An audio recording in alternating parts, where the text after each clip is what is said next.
तपाईको घरमा high blood pressure भएको कोही हुनुहुन्छ भने उहाँले डाक्टरलाई भिजिट गर्दा डाक्टर साहबले भन्नुहुन्छ कि तपाईँ नुनको मात्रा बढी नखानुस् अथवा सकेसम्म कम खानुस्।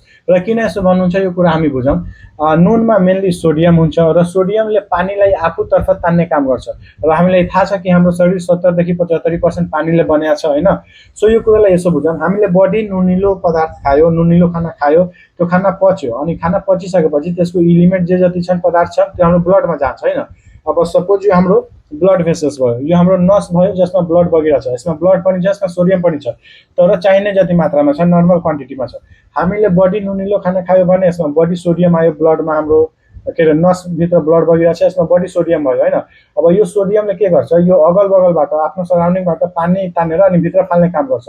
पानी तान्यो भित्र फाल्यो, पानी तान्यो भित्र फाल्यो।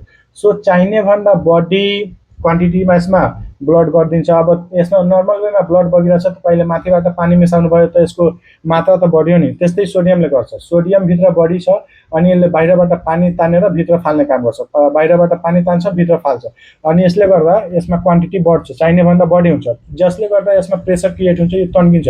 यो पहिला यस्तो नर्मल यस्तो थियो अनि यसमा बढी सोडियम भयो अनि सोडियमले गर्दा पानीको इन्टेक यसमा बढी भयो अनि यो तन्किन्छ, अलि यसो प्रेसरले गर्दा तन्किन्छ।